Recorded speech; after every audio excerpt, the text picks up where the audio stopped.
we are on an expedition in search of gold.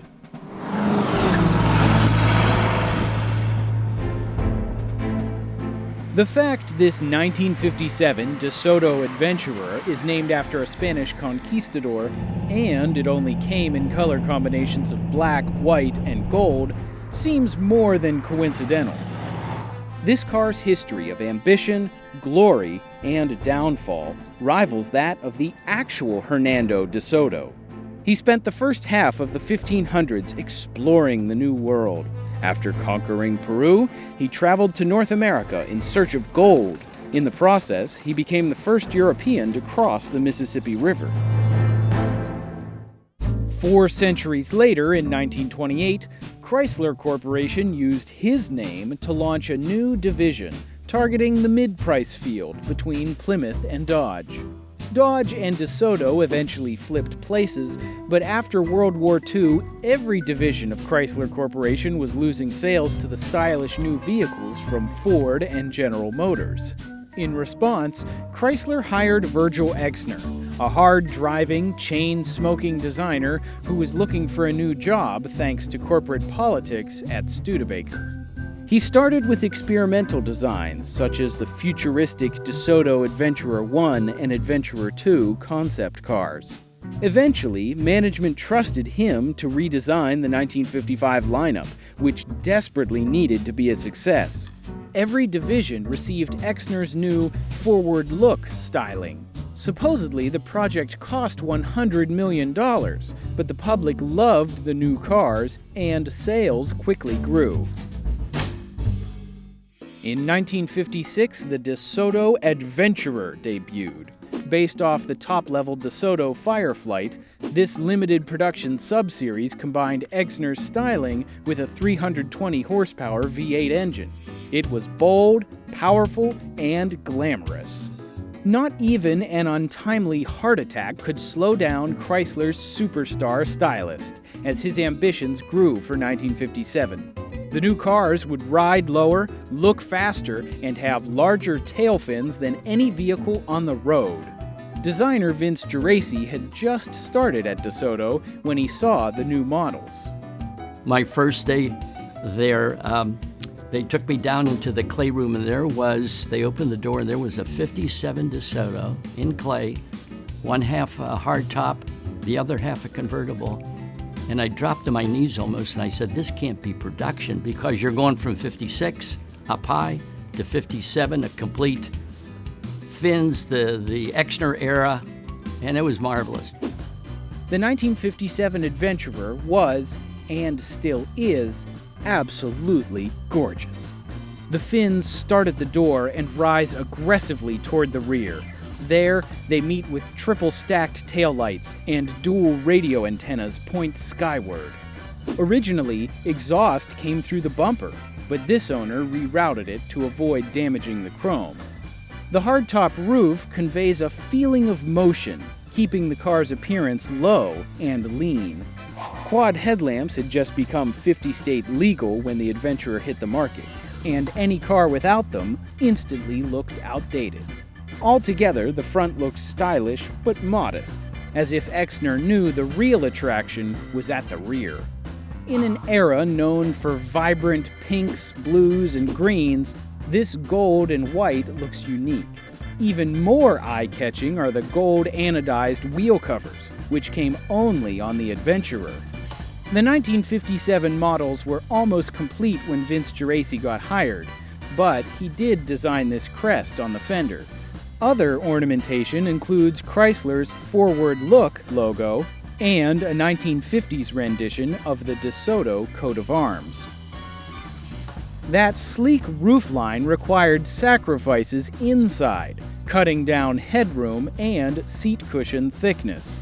The rest of the interior is typical mid-50s, with chrome bezels, bold fabric patterns, and other swoopy jet-age design cues. Lest you think this car is all style and no substance, check under the hood.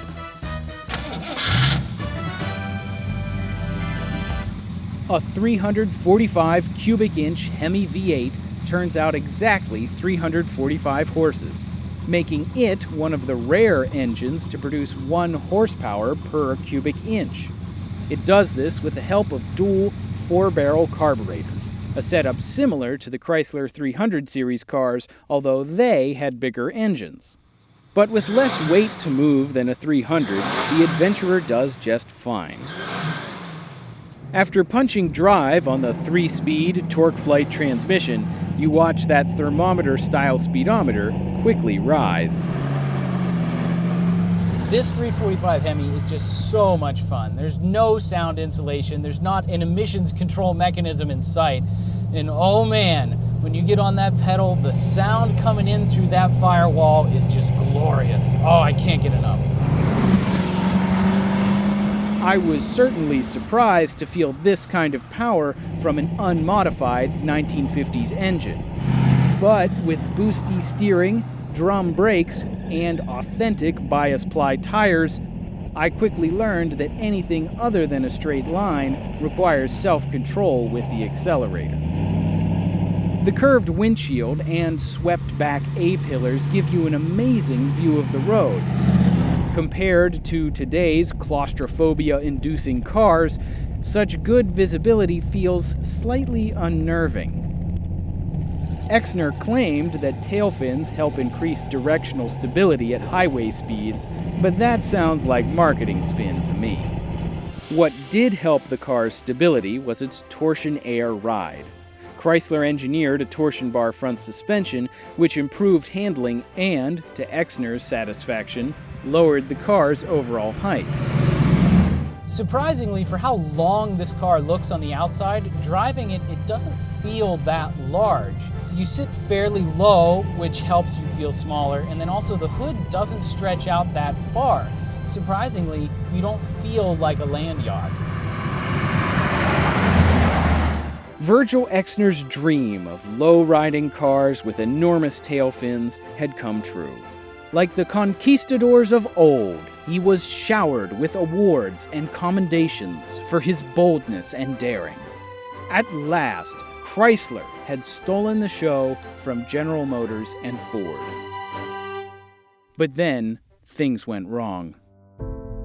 At that 1 year, which is unique in itself, Chrysler changed every model in their lineup, 1957. Sedans, hardtop, convertibles, station wagons, from Plymouth to Imperial, every model was changed in that 1 year. Can you imagine having a launch? And today it's difficult to launch one vehicle and get it right.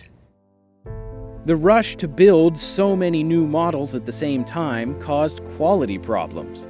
Some of the first cars sold leaked and rattled. Torsion rods would literally snap while the vehicles sat parked.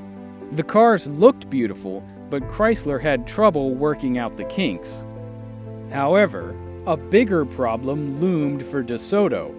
A national recession tanked sales in 1958, and other company products kept crowding into its market. You could either buy a high-level Dodge or a low-level Chrysler for the same money, making DeSoto redundant. The product line was slowly trimmed until the inevitable came and Chrysler Corporation shuttered the brand in November of 1960. As for Virgil Exner, his tail fins soon became passé, as people started buying compact cars like Ramblers and Volkswagens. After years of overworking, he retired for health reasons in 1961.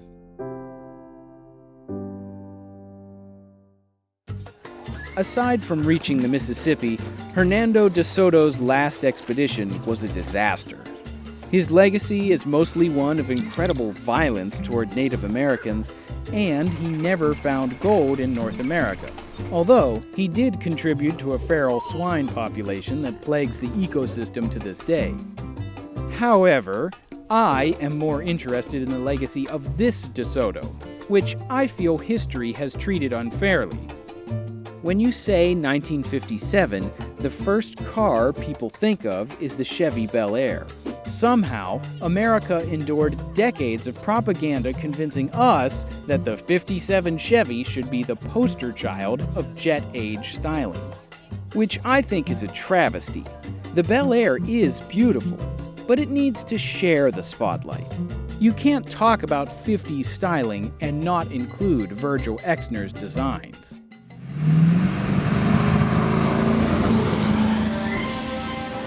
Like DeSoto himself, I feel as if I could conquer anything in this car. The style, the power, it's just this glorious experience.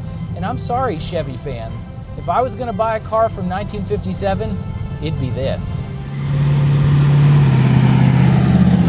You don't have to explore new worlds to find gold.